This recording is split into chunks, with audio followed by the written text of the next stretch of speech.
Retornamos com o programa Vale Soluções de hoje, o primeiro de 2019. Estou recebendo o Paulo Hernani Souto, ex-executivo da Nike e também especialista em marketing esportivo. A gente falava há pouco, no bloco anterior, sobre os jogadores novos que saem do Brasil e acabam nem passando por aqui. Eu acho que temos exemplos como Roberto Firmino, ninguém viu jogar por aqui.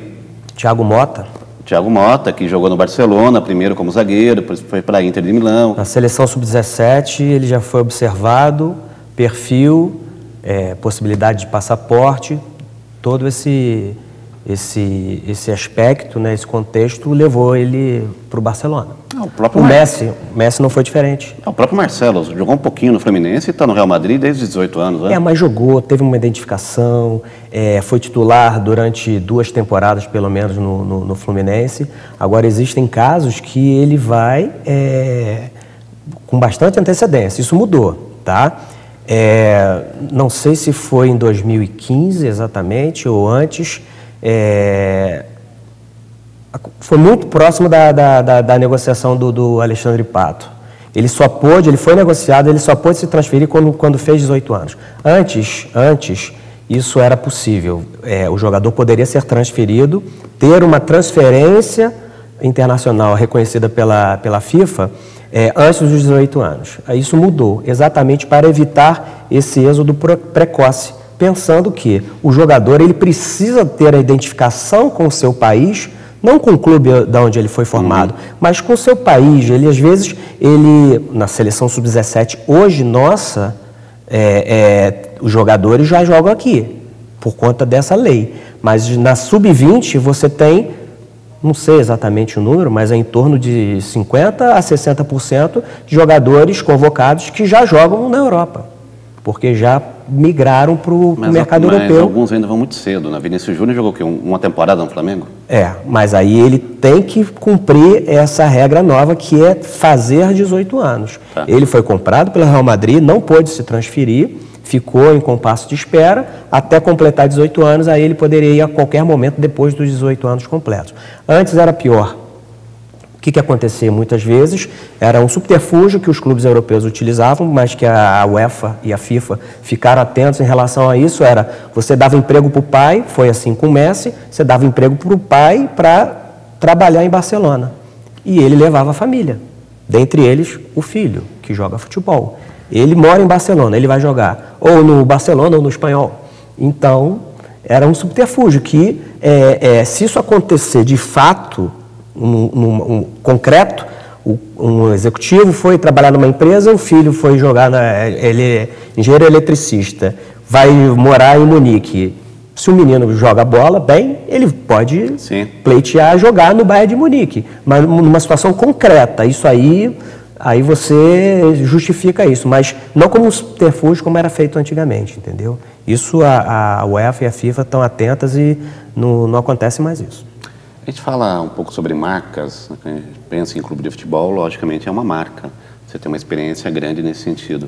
Na sua visão, quem trabalha bem a sua marca no Brasil, em termos de clubes de futebol? Olha só, é uma pergunta bem difícil, porque a gente começa a entrar em diferentes aspectos, porque sempre foi colocado leitura de mercado, que a gente tem aí 5 clubes de camisa pesada, como a gente costuma dizer, por questões de representatividade regional, quantidade de torcedores, que Flamengo, Vasco, Palmeiras, Corinthians e São Paulo. E tem o Santos, que não pode ficar de fora disso por todo o histórico, né? Pelé e depois, recentemente, o Neymar. Então, eu acho que, de forma plena, na minha opinião, nenhum.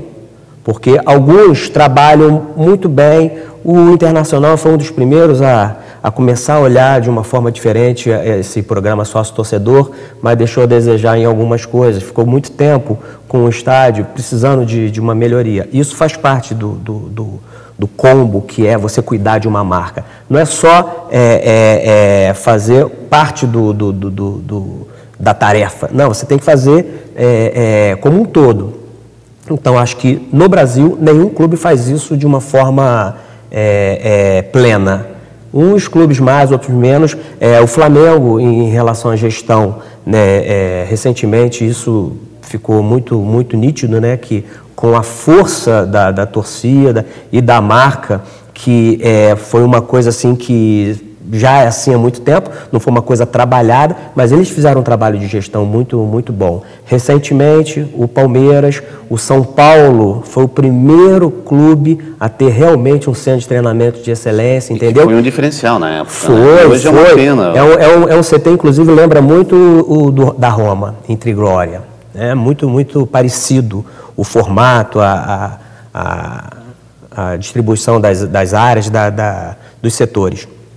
Ele teve esse diferencial. Foi durante muito tempo o Morumbi foi era tido reconhecidamente como o maior estádio privado do mundo. Aí depois foi ultrapassado porque, da mesma forma que aconteceu esse fenômeno aqui no Brasil, impulsionado pela Copa do Mundo, de você ter... hoje a gente tem bem atendidos em termos de estádios, arenas.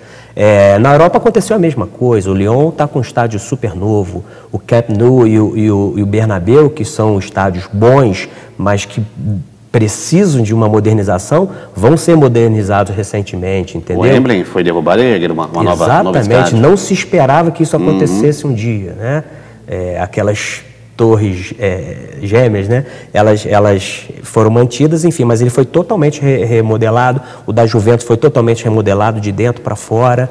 E os estádios da Alemanha, que é um espetáculo, né? Na Copa de 2006 a gente estava lá e acompanhamos de perto. Na tua visão, então, por exemplo, esse modelo, esse caminhar para que os clubes se transformem realmente em empresas, começa pela arena, pelo próprio estádio?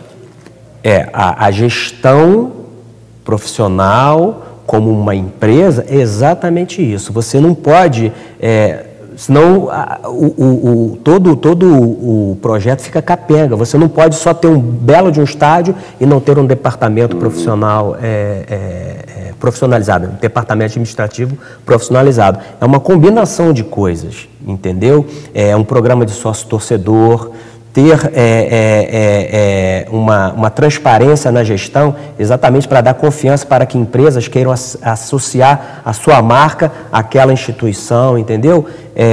No futebol ainda, a gente está enfrentando algumas restrições, algumas marcas não querem se associar ao futebol, outras sim, entendeu? Então, é uma coisa que a gente tem que virar esse jogo, e temos tudo para isso. Eu tenho uma opinião que ela não é unânime, que eu acho que a legislação brasileira ela precisaria pensar na possibilidade de permitir que clubes possam ser privados, como é na Europa. Você nunca imaginou um Manchester United, um Milan sendo um clube privado. Eles são. O Barcelona e o Real Madrid não são. Se aqui um Corinthians, um Flamengo vai virar, é o mercado que tem que ditar. Agora, você ter a possibilidade de que eles virem, se tornem instituições privadas, que têm um dono, por que não? O mercado que vai dizer se isso vai acontecer ou não. Mas é um caminho. Um exemplo fictício, né? De que poderia ser salvo por um investidor, uma iniciativa privada querendo assumir o clube, e um clube com uma história linda, formou diversos craques, a Portuguesa de São Paulo. Vamos falar sobre... Imagina, ela poderia ser levantada Sim. por um investimento privado. Deixa eu só chamar o nosso último intervalo. Na volta a gente finaliza falando sobre isso e também quero te perguntar um pouco do calendário do nosso futebol. Nós voltamos em instantes.